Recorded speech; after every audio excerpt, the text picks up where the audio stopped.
एक बार फिर से खेसारी लाल यादव की लकी बनी प्रिया। जी हाँ दोस्तों, नाम तो सुने ही होंगे और चेहरा भी देख लीजिए।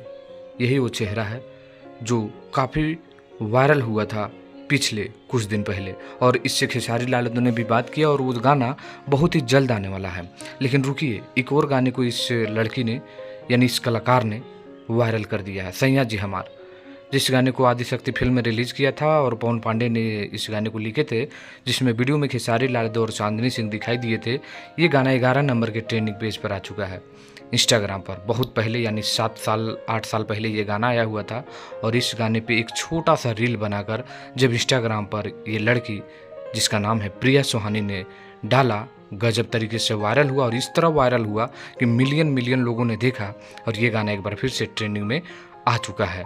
तो एक तरह से कहा जाए तो खेसारी लाल यादव के लिए ये जो कलाकार है प्रिया सोहानी, लकी बन के उभरा हुआ है।